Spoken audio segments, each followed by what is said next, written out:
Welcome back to another episode of the Educational AD Podcast. We'll be right back with today's guest, but first let's hear from our podcast sponsors. We want to say thanks to Gipper. Go to Gipper.com and find out how athletic directors, coaches, and schools are creating world-class marketing content for their school's social media channels. You can do it in seconds on any device and without needing any design experience. As I like to say, it's so simple, even I can do it. Go to Gipper.com and start creating world-class marketing content. We also want to say thanks to Hometown Ticketing, the leader in digital ticketing. Hometown Ticketing helps thousands of schools and organizations across the country seamlessly provide convenient digital ticketing to their schools, communities, families, and fans. Hometown Ticketing is the leading digital ticketing provider. And to find out how Hometown Ticketing can help you and your program, go to hometownticketing.com and talk to their professionals. Hometown Ticketing, simple and easy online ticketing. We also want to say thanks to Final Forms. Final Forms is the industry leader in registration, but they're more than that. Final Forms can help your stakeholders with mobile accessibility. They have reminders for parents about policies, about physicals, and all the forms that come with athletics. Final Forms can also help with team communication and attendance, and even certification management for coaches. And for athletic directors, Final Forms can help with eligibility, with rosters, and all the reports that come across your desk. You know, it's time that you talk to a team that's walked in your shoes. To take the next steps and find out what Final Forms can do for you, go to finalforms.com/Jake. That's finalforms.com/Jake to get started with Final Forms.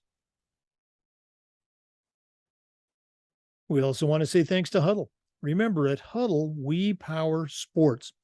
Over 200,000 teams use Huddle to help elevate the performance of their athletes using video and analytics. Huddle is the complete performance platform. They've got online tools. They have smart cameras. They've always had analytics, but there's so much more. Huddle is also built for every level of play, from club and youth teams all the way through high school and college programs. You're in pretty good company with over 6 million users, including your student athletes. If you want to find out more about how Huddle can help you and your program and how your school can become a Huddle school, go to huddle.com and talk to their professionals. Remember, at Huddle, we power sports. We also want to thank SnapRaise. Go to snapraise.com and see how better fundraising makes better programs. SnapRaise is very easy to use. There's no upfront cost. Your data is secure. You can track participation. And what's most important, it actually works.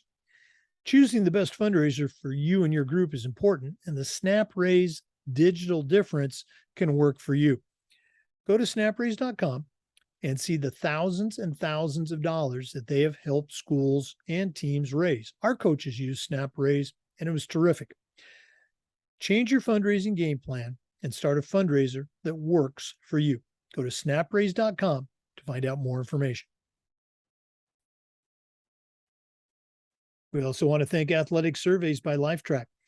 Athletic Surveys by Lifetrack are a quick, easy, and affordable way for you to collect comprehensive data that allows you to evaluate and improve your entire athletic program.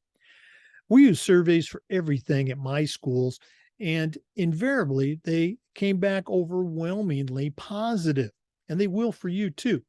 But they also allow that squeaky wheel parent the opportunity to vent, and a lot of times they would end up sharing something that was a minor concern that you were able to address and keep it from becoming a major concern that you wouldn't have known about if you hadn't done the survey. Go to athleticsurveys.com or email them at info@athleticsurveys.com to get started. Athletic Surveys by Lifetrack.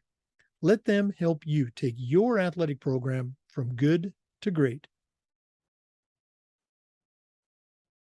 We also want to say thanks to Sideline Interactive indoor scoring tables and video boards. We were one of the first schools in Florida to have a Sideline Interactive indoor scoring table, and it was just fantastic. We used it for home games, of course, but we also used it for pep rallies, for signing ceremonies. It's tremendously versatile, and their customer service was second to none. Go to sidelineinteractive.com or email them at sales@sidelineinteractive.com for more information on their great products. That's sales@sidelineinteractive.com. And we want to say thanks to Wall of Fame by Vital Signs. You know, they're on a mission to bring your school's legacy to life. They've got a variety of interactive touchscreen video consoles and an entire library of templates to help recognize the athletic achievements of your students, both past and present.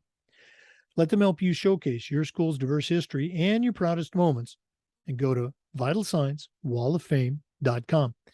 You can also email them at sales@vitalsignswalloffame.com to get started. That's sales@vitalsignswalloffame.com. Let them help you bring your school's legacy to life. Welcome back, everyone, to another episode of the Educational AD Podcast. Our guest today is Monique A J Smith. She's also a podcast host. She hosts Where Significance Blooms in Athletics and Sports. She's a higher education leadership strategist. She's got a long resume in the world of athletics. Monique A J Smith, welcome to the Educational AD Podcast. Thank you so much for having me, Jack. Okay. Appreciate you sharing with our listeners today. We're going to jump right into it. We always like to give our listeners an opportunity to find out a little bit about our guests. So give us that quick bio, where you're born, where you grew up, maybe take us through the college years. And then when we come back, we'll talk about your career, which is very impressive. Well, thank you so much. Well, I'm from Sussex County, Virginia. And for the world, you might remember Tony Massenberg. He played at the University of Maryland.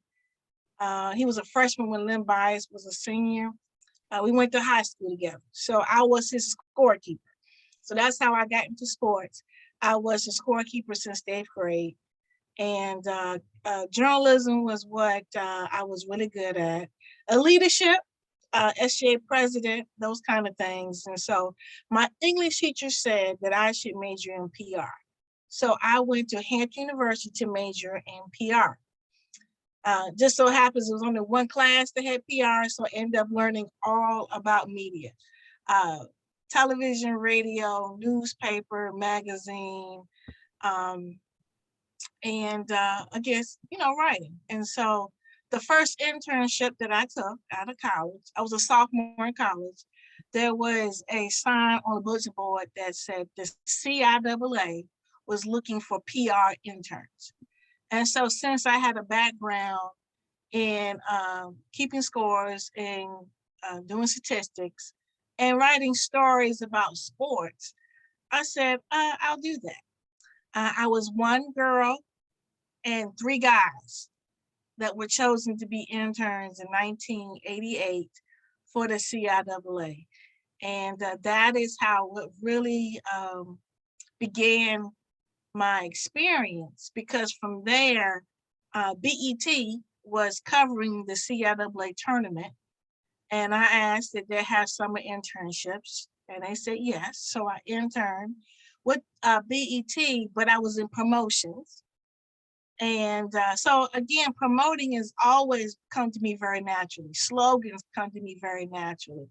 So my first job out of college was a sports information director, because in between my sophomore year and my senior year, I became a student sports information director at Hampton University under LeCount Conaway. And my junior and my senior year, we hosted the national championship for Division II track and field.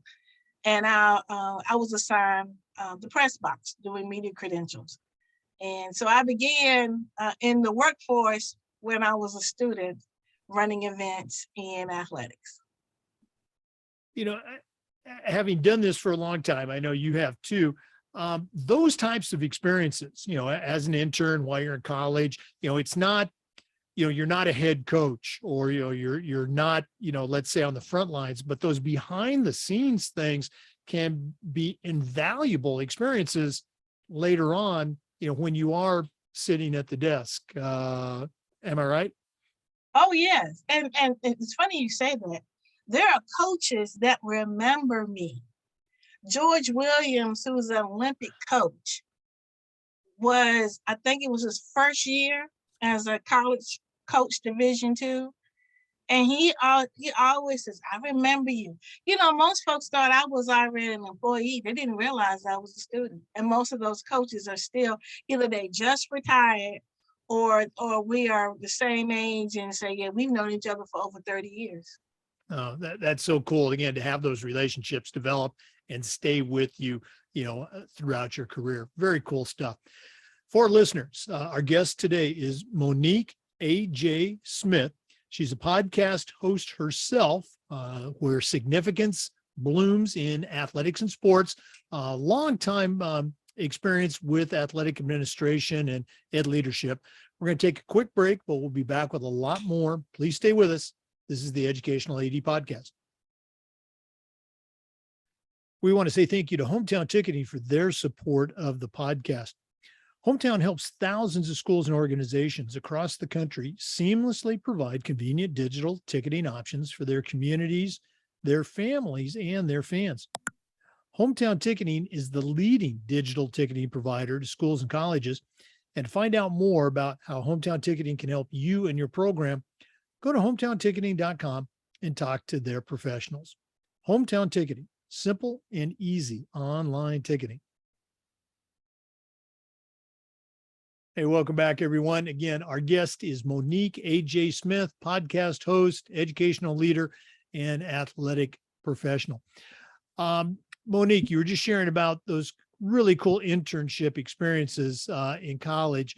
What about the next steps in your career? The expression I like to use is, what made you decide to maybe have a seat on the other side of the desk? So take our listeners through that journey.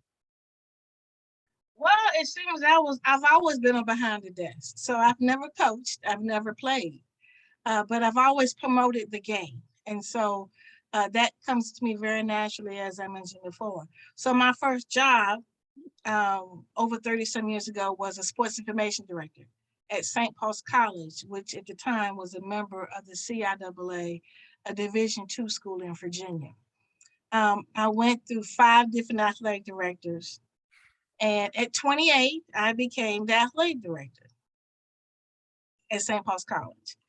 And interesting enough, I got the call while I was working the Olympics in Atlanta from the president. He tracked me down to tell me that the athletic director was leaving because I was in Atlanta for 3 weeks. And so I didn't know, I had no clue that he was going to leave.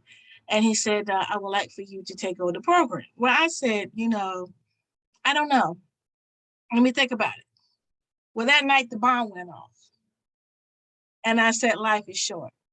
And I'll go ahead and try my hand at this because I had already solved some issues. So that's one thing people have to understand. It. People gravitate to people who get things done. They don't gravitate to titles. And so that is how I began. I saw some issues. We had an NCAA violation. I responded to the NCAA with some plan of action. That satisfied them, and we were clear. And so that showed my leadership without having the title, and to go ahead and take care of the issues. And the staff always came to me to solve issues. The students, male or female, did. And so that's how that came about. And I was already had a leadership role within the conference office.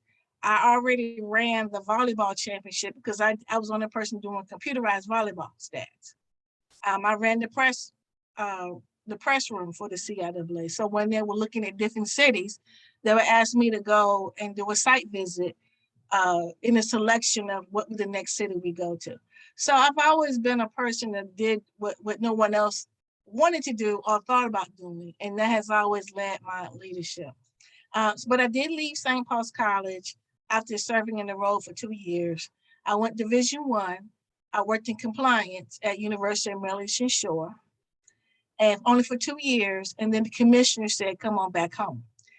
And he wanted me to be the PR director for the CIAA. And I said, "Okay, but I can't come back to do the same thing I did as an intern. I just can't sit here and put in stats." And he said, "Come in and train someone to do what you don't want to do and come and do what you do want to do." And that's exactly what I did. I became director of championship, and let's see, director of governance, and then eventually chief of staff, overseeing compliance, PR, and championships. And so that was a 13-year tenure. And after 13 years, I took my consulting full time. I was always doing Title IX education, especially when it came to EADA reports. I took it from the perspective of showing a true picture of what we're doing. So it became an educational piece for the universities to the business office, because if you have a track coach that's coaching men and women and you only put the salary on the male side, then you're not showing a true picture when it comes to equity. When you travel, you don't always put it on men's, I'm talking about zebra sheets, if you will, if you have business office people, where they have the entries. And so from a business standpoint for the university, that's fine. But when you're trying to show an equity, you got to go dig deep in the numbers. I mean, even if you have a double header, you got to do percentages for the report.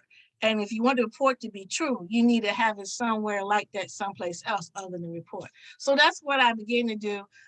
Because I was associate commissioner, I would report to the presidents of the 13 or the 12 institutions. And then they would say, "Can you come and speak to my board?" So that began my consulting, because one of the presidents said, "Oh, you need to put your shingle out. If you can educate us, then you should be in the consulting ring." So since I've been August, I've been a consultant for 9 years full time. I always love to hear the stories, but I want to go back to that first AD job where the president called you. Now, this, I hope this doesn't come across. I think it's a Captain Obvious question, so bear with me. You had obviously done all of those experiential roles that we had talked about, as an intern and prior to being asked to assume the position of an AD. And this was a few years ago. So I'm guessing our profession, which is still, very much, male dominated, back then, even more so. So here's my Captain Obvious question. What advice do you have for women professionals? You always hear the expression, "Hey, we want a seat at the table," and again, totally valid. Yes, they should. How do they get those opportunities? How do they get offered those positions of leadership? What do they need to do? So there's the Captain Obvious question. Well, that's what my consulting really is. My podcast is called A Chat in the Garden. All right. And so I interview African-American women athletic administrators on my podcast. And many of my guests have been on your podcast as well. And so that's one of the things is to get known, okay? Known for something, and so even if it's only known in your small entity, you want to be known as an expert in some area.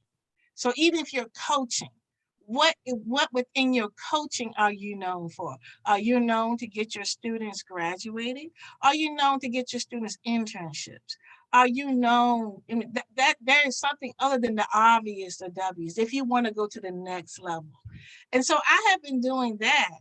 Even with the CIAA, I would have a retreat for the senior women administrator to prepare them for the role. So that's one thing I am known for, helping women to get the athletic director position. And I can say, I want to say at least 50 women have gotten that seat based on some type of programming that I created. So my individual executive coaching is for that, to prepare them for that seat. So one of the things I can't, the day of just doing a good job and having your head down or over, you're just not going to get noticed and say, hey, yeah, we're going to pick her. You've got to be able to be known for and that you're interested in, different from, I got it by default. You know, I was getting things done and I wasn't doing it to say, hey, look at me. I was getting it done because it needed to get done. So even if you did that, you know, you got to be in a position to say, I have capability of doing blank, blank, and blank. And that's one reason why I created the magazine, Significance in Athletics and Sports, because it is to put a place where's your specialized knowledge? What is your intellectual property? What is something that you solved at one institution and then you went to another and did it again? What is somebody always asks you, how do you do that? So that's what I call my expert marketing, because they don't necessarily think like that. And I think like that because guess what? That's the same as being an SID, promoting a player to all conference. It's just how my brain works. So again, you know, just study what is it that you're really good at? How can you position yourself for the opportunity? And that may mean, you know, using your social media and your LinkedIn wisely. It may be building relationships with people who know what you're known for. Get on NCAA committees. That's key. Or, you know, on a high school level, most of my clients have been on your show. Most of my clients are seeking to be athletic directors. And a couple of them have already been based on me being in their ear. And so it really is being able to get known for what is your expert knowledge. Right. You're so right. You know, that expression, you know, it's not what you know, it's who you know. You know, there's important parts to both of those, but you need to get out there and meet people so your name comes up in those conversations. Oh, you know, this person does a great job. Or have you ever heard of this person? Oh yeah, you know, they really do a great job. Very cool stuff. You still have to know it, but it's also helpful to know some other people. Our guest today is Monique A J Smith, podcast host, publisher, consultant, and a longtime leader in athletics. We're going to take another quick break, but we'll be back with some more. This is the Educational AD Podcast. Okay. We also want to say thank you to Final Forms, the industry leader in registration, but they're more than that. Final Forms is a team, it's technology. They provide schools with compliance, communication, and risk management solutions. Final Forms can help your stakeholders with things like mobile accessibility. They have reminders for parents about policies and physicals and all the forms that are involved with athletics.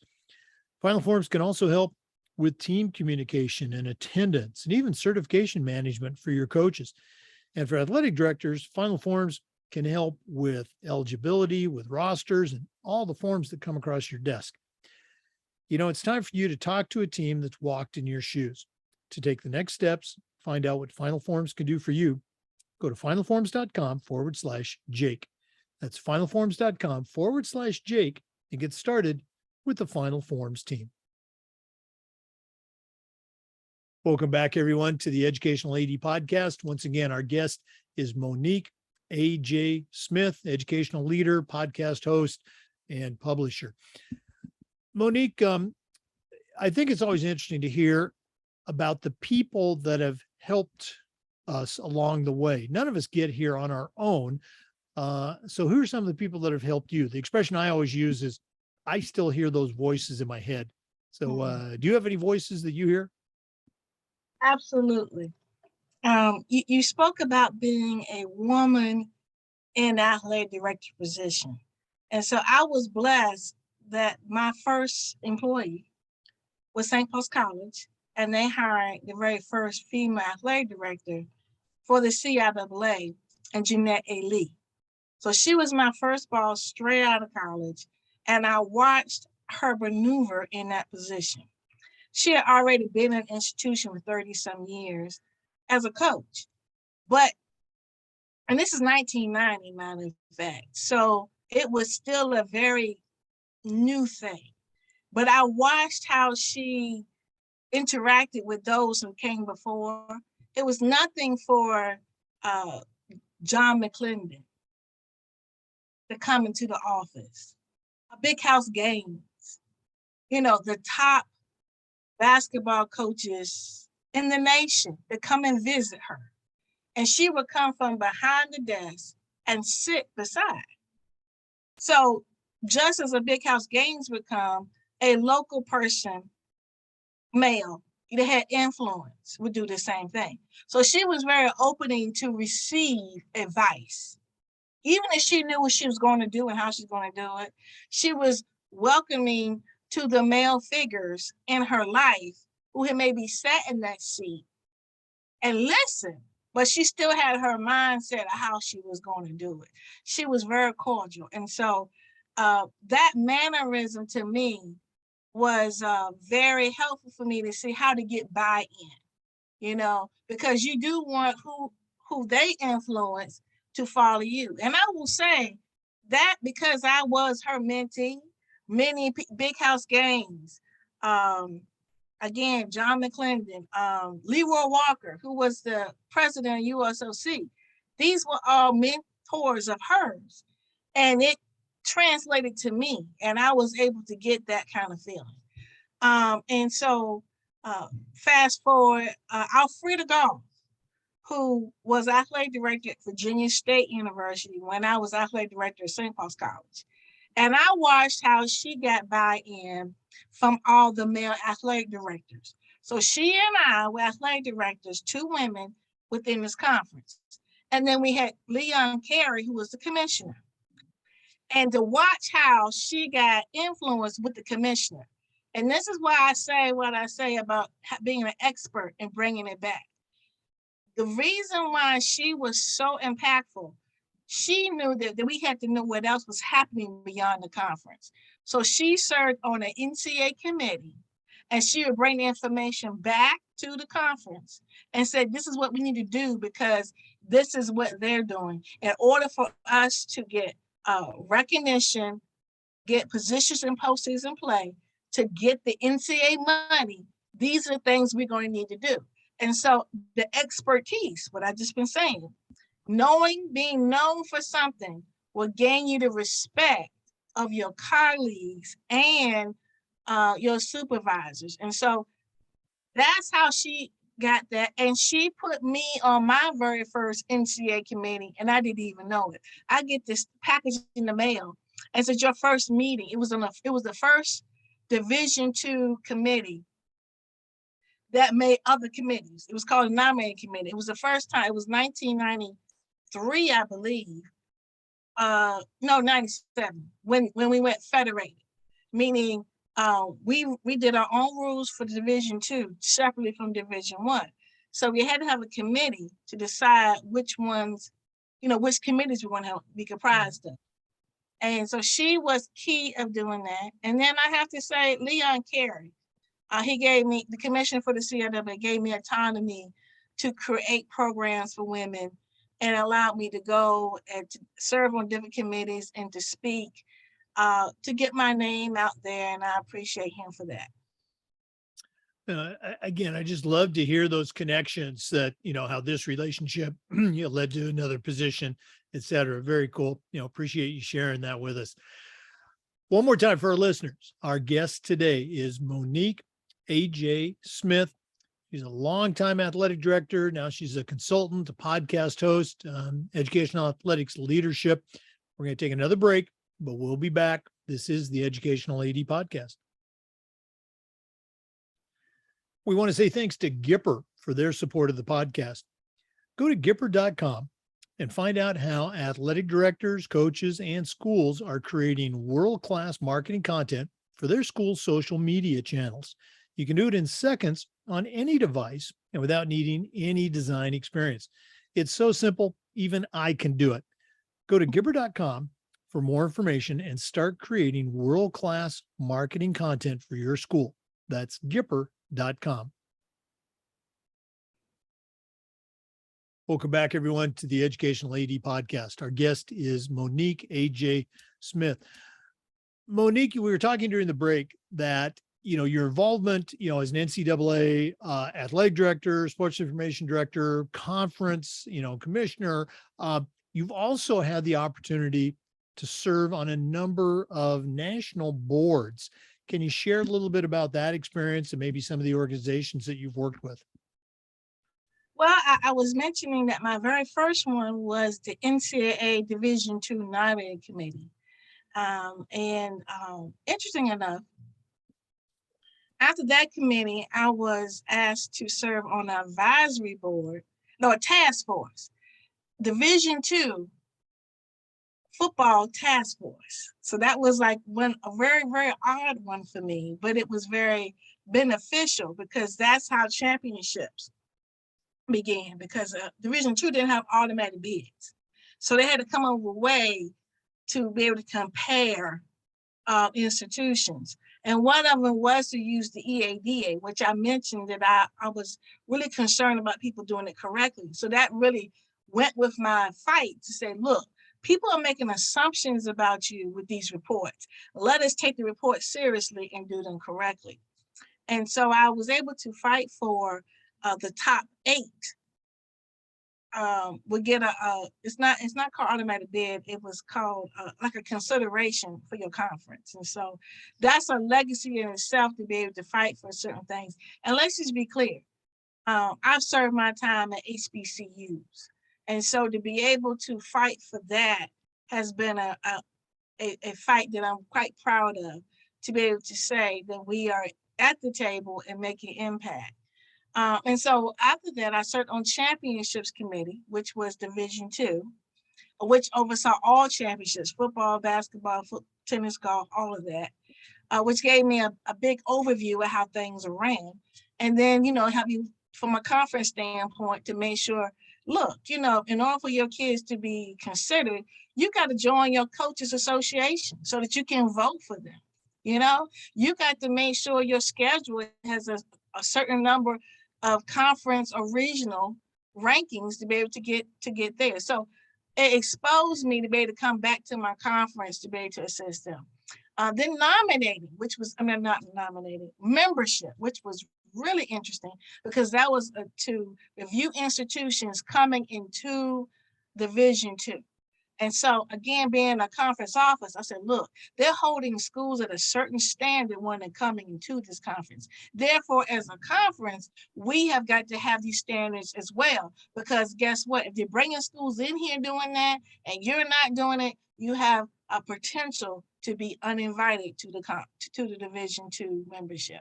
So I was able to rise up. Like, for instance, I knew that the number of women's sports was going to be increased. So as a conference, we made it mandatory for women's bowling and women's tennis. And I was able to bring that to the president's attention. I said, this is about to happen because I'm on this committee. And so when it happened, no one had to, try to find some teams. We were already set. So as being able to be on these type of trending committees and know what the trends are to position your members. So the same thing as a consultant, because I stay up on these things, I'm able to assist my clients who are usually athletic directors or individuals who wish to be in the seat. So I can say, look, you need to have a thought process in this area, such as what we're doing in name, image, and likeness. I brought in an expert to my membership to be able to say, look, what are your thoughts on this? And you can't have your head in the sands, even if you don't agree with it. It's coming, it's here. And so that, from an NCAA standpoint, I was on the board of Women Leaders in College Sports. Back then, it was called NACWA. And so it has a portion for high school athletic directors as well, junior college, NEIA. And so I was on committees in the 2005, 6, 7 on the board. And so I was really happy about that. And they have grown immensely. I was on the Black Women's Sports Foundation board. And then lastly, one that was most exciting, I met Maya Moore. I met Brittany Griner. This is called the Honda Award, which is now I represented Division II, so we did have a Division II member, but the main piece was on ESPN. We would be able to acknowledge the #1 woman. Now, during the year, I have gone to LSU to present the gymnastics player of the year. I went to Virginia Tech to give the softball person the Honda Award. It was beautiful to see all these football fans to congratulate the softball player. So those things, you can see my face. That just warmed my heart. That is just so cool to be able to be involved with that. Looking back from the start of getting involved with these boards to now, any other moments really jump out at you that you would like to share? Well, the Brittany Griner thing was just very interesting to me because when I tell you this young lady is warm, so we were at the reception. It was Honda is the sponsor, so Honda had a I want to say a garage with all the old cars. So when I walk in, let's just be honest, I'm the only person of color there. So she gravitates and comes to me after looking at these cars. And she just starts talking and she says, my dad and I used to work on cars all the time. And, just to hear, when I see the child's face lit up, and so it was a 2-day event. We had a reception. So the next day we have the ESPN taping. And it was the first time, because she was still in college, first time that makeup was put on her. And she didn't feel genuine. I said, because I had a background in television, I was able to say to her, it's only to enhance, just like even right now, the light is on me, but you can't even really see my necklace. You know what I mean? So knowing when light's on you, if the dimensions are not there.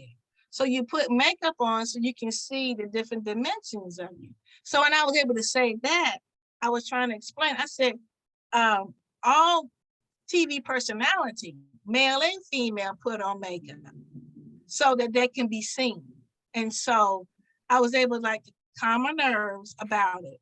And just to have that moment with her, to let her know that she can still be her authentic self and that this is not representing anything differently than just to make sure she can be seen. And that's one of the things that you want to be.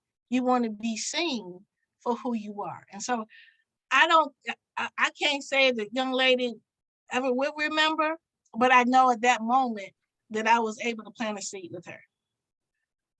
Both stories are so cool. The one about her father and yes. Again, the makeup, very, very cool stuff. Thanks so much for sharing. Once again, for our listeners, our guest today is Monique A J Smith. She's a consultant. We're going to hear more about that after the break, but has a long career in athletic administration. As I said, we're going to take a quick break, but please stay with us. This is the Educational AD Podcast. We also want to say thank you to Huddle for their support. At Huddle, we power sports. Over 200,000 teams use Huddle to help their teams play better using video and analytics. Huddle's the complete performance platform. They've got online tools, they've got smart cameras, they've always had analytics, but there's so much more. Huddle's also built for every level of play, club and youth teams, all the way through high schools and colleges. You're in pretty good company with over 6 million users, including your student athletes and the coaches you're trying to get to recruit them. If you want to find out more about what Huddle can do for you and your program and how your school can become a Huddle school, go to huddle.com and talk to their professionals. Remember, at Huddle, we power sports. Welcome back, everyone, to the Educational AD Podcast. Monique, we're talking about at that, you reached a point in your career, and I think you mentioned you were kind of guided in that area, but I'm going to guess there might have been a little bit of a desire on your own to kind of go out on your own. You use the expression to hang out your shingle and be a consultant. Obviously, you still have connections with all these organizations, but how was that? Obviously, there's, I think a leap of faith involved to Mhm. make that decision. Take us through that decision-making process and maybe the first few years of your consultant work. Well, as I mentioned, I've been a consultant since 2005. And it was one of the presidents of the CIAA that said, you should go ahead and continue to consult institutions in the area of leadership. And I said, yes, ma'am. And so um, before I did that, the NCAA hired me as a consultant on a retainer. And so I worked for them for at least 2 years. So they sent me out to do leadership workshops. Most of them were on communications, but then I created my own, and I created my own pamphlet because many people might have done the communications part, but they wanted a whole day of a staff retreat. So I began doing staff retreats. Now, when I was in the conference office, the commissioner will allow me to hire someone to do the retreat for the women, for the SWAs. But for the athletic directors, I ended up doing the staff retreat. So I had experience of taking a business book and making it a staff retreat. So I already had worksheets, already had PowerPoints, and I just began to do what was mine to do. Then the NCAA said, well, the schools will have to pay you directly because we're taking our money that set aside for education and put it in enforcement. And I was fine with that because that meant I could charge more money. And so in between that time, the podcast came about out of nowhere. And so my name came out there, and people was twofold. Many people wanted to learn how to become a consultant. And number two, they wanted me to do what I did with the women in CIAA, placing them in the athletic director position. So I began to do executive coaching, group coaching, and then I really began doing retreats in 2015. That's really what really grew from there. So I purchased my timeshare with my business money, and I would go and be able to have them, at least 3 or 4 at one time, to come there. And we would do the same thing I would do when we had the big retreats. But it was really more, I need to be really honest with you. The first thing I really do with all of my clients is mindset work. Because how you deal with no and disappointment has a lot to do with how your advancement happens. And if I can get your mind right, then I can help you advance. I can do some skill sets. So to be honest, I have a couple of athletic director, executive coaching clients that I actually help them be able to deal with their staff. Right now, I'm about to use a book I just came about. It's called Digital Body Language, because that's a piece of communication that we traditionally don't think about. But, with the Zoom calls and texting and email, there's a lot of miscommunication and the connectivity is gone. So, my staff retreats are very seasonal. So this is the time of year where I'm out and about doing those staff retreats. So staff retreats is one. Again, executive coaching, which happens constantly because of Zoom. And then, again, with the podcast, I am sharing individuals. I've had this podcast for 8 years. So 8 years, how many weeks there are, might be some replays in there, is able to get people's name out there. And so again, it becomes earworms. And so when the opening comes about, they'll go like, hey, do you know so-and-so? Or somebody's looking for a position. Do you know the athletic director there? I'm like, well, yeah, but I need to spend some time with you first before, if I don't know you, I can't necessarily present you. So that's where I can say the person's my client. I can't say I've known them for years, but I can say they have a client and this is their thought process. And so that's what I really enjoy. And so with the magazine, I'm really excited because the latest magazine, this was the first one. So the fourth one just went live the weekend. And that's why I try to help individuals make a framework of what it is they're known for. Because it's like when you're speaking, you have a framework. So like one of my framework is know your ship to lead your ship. So why do you make decisions the way you are? And then what's the thing to take you off your path? If you know your triggers, you can avoid driving in that direction. You see? And so no one can really, because it's funny how you get hijacked and you don't know why you make a decision. You're just trying to prove your point, or is that something that you really feel very strongly about? So sometimes you got to be able to close your triggers. And so those are the kind of mindset things. I'm really big on growth mindset versus fixed mindset. I tell my folks all the time, there's a book called Rookie Smarts. And in today's world, people are looking for people who have rookie smarts. You need to be in the business for 20 or 30 years. If you say, this is how we've already done it, you already poison. In 2021, you got to have somebody who know how to go with the flow. Because if you don't, you're going to stop it up and you can cause more of a problem than a COVID. So those are the kind of things I do.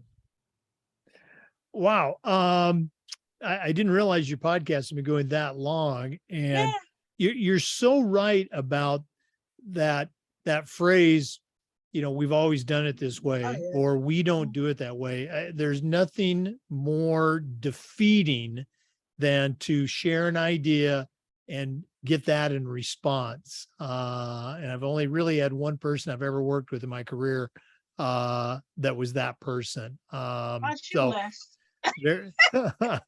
No, very good stuff. We're going to do this at the end of the podcast, but if one of our listeners, and listeners, you should reach out to Monique. If one of our listeners wants to reach out, find out more about the podcast, the magazine, your consulting, what's the best way that they can get a hold of you? LinkedIn. I love LinkedIn. That's where I go there first. So just find me, Monique A J Smith, and just drop me a DM and we can have all kinds of conversation there. Okay. And I think that's how you and I connected initially as well. We see each other on other platforms, but you're absolutely right. LinkedIn is great. Our guest is Monique A J Smith.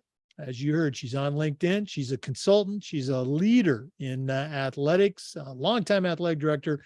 We're going to hear some more wisdom from her, but we're going to take another quick break.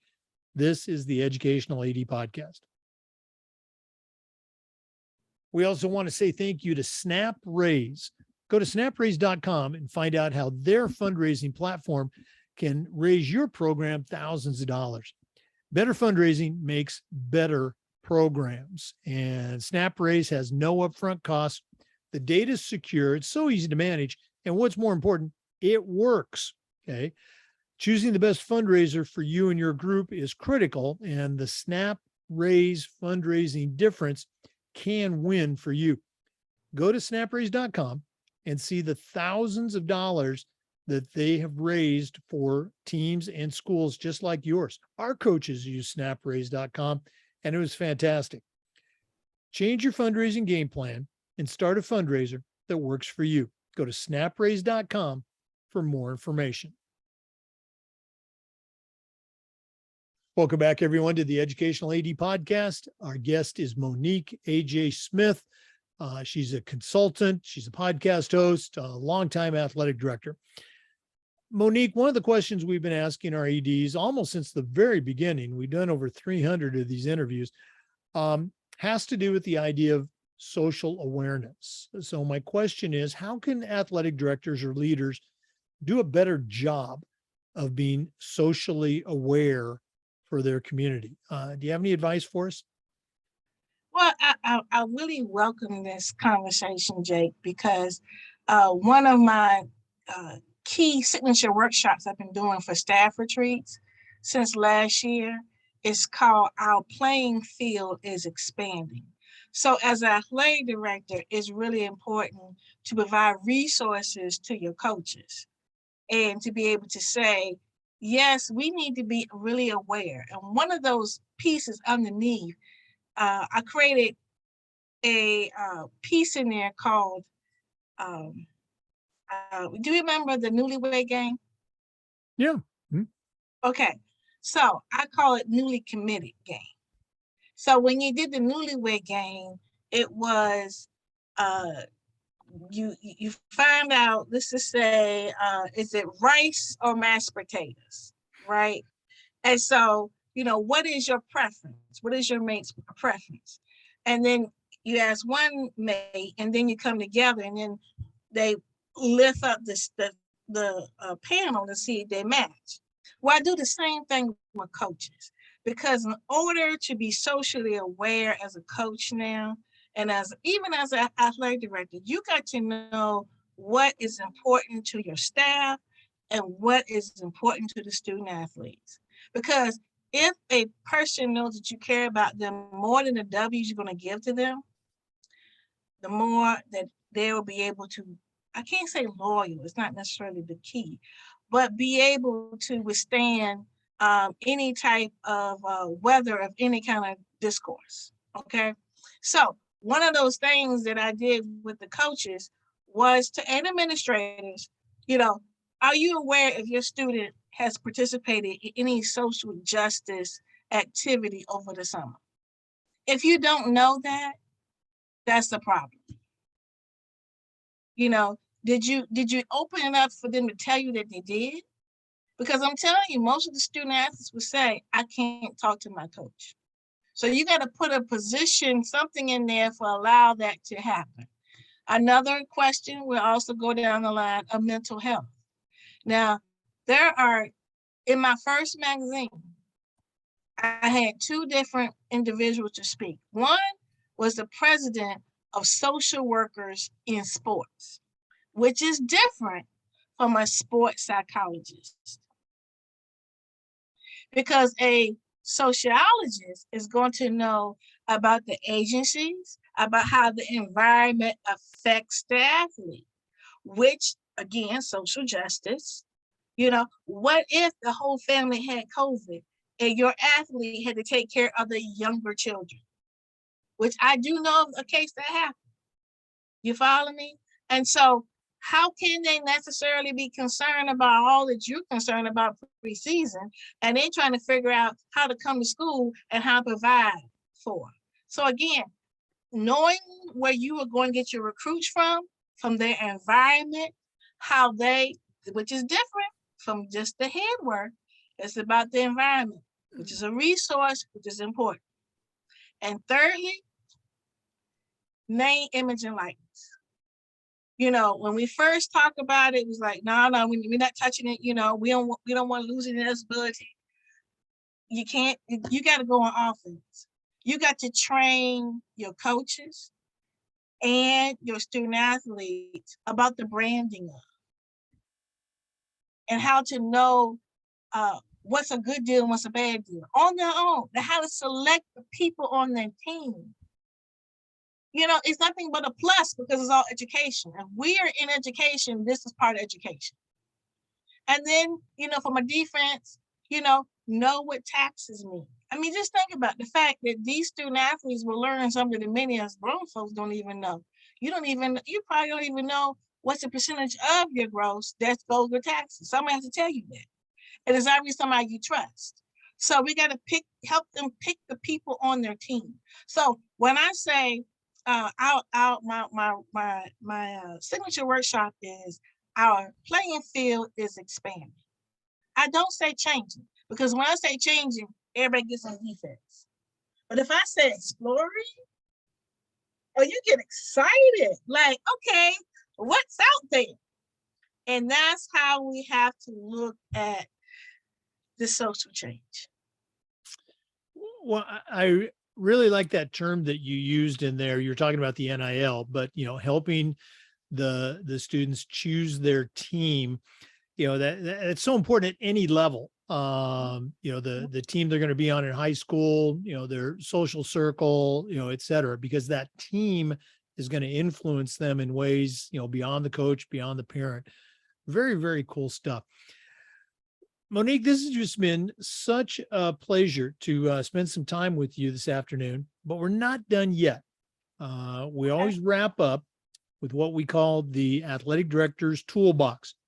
You've certainly shown you're an experienced AD and you know your way around the world of athletics. But when we come back from our break, I'm going to ask you to send out a brand new athletic director on their very first job. But I'm only going to let you put 3 things in their toolbox. So let's take a break. We're going to hear from Athletic Surveys by Lifetrack, who sponsor this segment. And then when we come back, we're going to find out what Monique AJ Smith is going to put into her athletic director toolbox. Please stay with us. We want to thank Athletic Surveys for sponsoring the Toolbox segment of the podcast. Athletic Surveys are a quick, easy, and affordable way for you to collect comprehensive data that allows you to evaluate and improve your entire program. Athletic Surveys also helps you connect with the 95% of the parents and the student athletes who really love your program.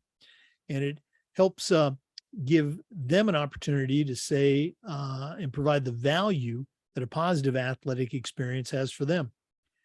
Go to athleticsurveys.com, or you can email them at info@athleticsurveys.com to get started at your school. If you've never used a survey to take the pulse of your parents or your student athletes, you're really missing out. Go to Athletic Surveys by Lifetrack and let them show you how to take your athletic program from good to great. Welcome back, everyone. We've been visiting today with Monique A J Smith, longtime athletic director at the college level, national committee member, podcast host, consultant. Monique, there's no question that you know your way around the world of athletics, but right now I'm going to challenge you to send out a brand new athletic director on their very first job. But I'm only going to let you put 3 things in their toolbox. What 3 items are going to go into Monique's athletic director toolbox? Well, the first thing is going to be a growth mindset. That's going to be really important because having a growth mindset will allow you to see a wall as a door of opportunity instead of an obstacle. And I don't necessarily mean be Pollyanna, but you got to stay open, And so that being said, having the right people around you may not be always at your own. You might not have opportunity to decide who's around you. So you're going to have to learn how to do emotional intelligence and be able to read people, and not put people in a box, but understand how to set your own boundaries and to be able to do your job and be able to say, okay, well, I may not be the person to accommodate that, because honestly, coaches are going to always push for what they want. That's the whole point. And you understand it's not personal. And so it may be that you need to have a layer, have a second lieutenant to deal with all of that. And then only bring to you the things that you can push for. But the most important thing, when you set boundaries, you need to educate others, other boundaries, so that you can educate and manage the expectations of others. So that's key. I have many, many women who have a fear of can't have a family or won't be able to take their children to work, or to school. And I said, well, either 2 things. Either you hire somebody to take your child to school, or you educate everyone at 3:00, I will not be here. I'm going to get my child. See, it's all about a mindset. You see things as opportunities versus a block. How can you work around this? And then you educate to influence the actions of others. And thirdly, give yourself grace. Give yourself grace. And we don't do that enough. Give yourself grace and give others grace, meaning give people the benefit of the doubt, you know? And when you do that, it stops you from having a negative thought process. Because I'm gonna be honest with you, if you stay in bitter, you'll never get better. And I've heard many of my consultant clients, you know, they're still talking about what was done to them instead of what was done for them. And I can't help them because they're still stuck in the mud of bitter. And that's why the first thing I do is the mindset work before we get the skill set. And that's just the key. And I'll be honest, the fourth thing is get my book. All right, get my book. And you can get it from publicfiguremask.com because that's what I do. I mean, you as an athletic director are a public figure. And I just take the mask off and give you the real deal of it. Because to be honest, I'm 54 now. At 28, I was athletic director. And I got one more thing. I did not know about politics. And many people see politics as a bad word, and it's not. Politics is a game. So if you ever play spades, you feel as you feel as if you got a great hand if you got some spades in your hand. But if you don't have any spades, guess what? You can still win. You have got to spend your time to understand that you can let everybody else battle it out. And then you got that queen of hearts, because that's a face card. Spend your time gaining face cards to win your issues. Because it may not be you that needs to be the person to fight that fight, but spend your time learning what's important to other individuals above and beside and below, so that you can be able to sometimes play off, sometimes let it back, count your cards, because that's how you win an issue, having relationships with individuals to win the issues. Very, very cool stuff. Just consistent with everything you shared with us in the last few minutes. Monique, thanks so much for being on the podcast one more time. If one of our listeners wants to reach out, pick your brain, find out a little bit more about the podcast and your consulting work, how do they get a hold of you? LinkedIn, Monique A J Smith. Okay. Monique A J Smith, thanks so much for being on the podcast and all the best moving forward. Thank you so much, Jake. For our listeners, remember the Zoom recordings of each interview get uploaded to the Educational AD Podcast YouTube channel. We appreciate you listening today. Come back just about every day for new content on the Educational AD Podcast. We'll see you next time.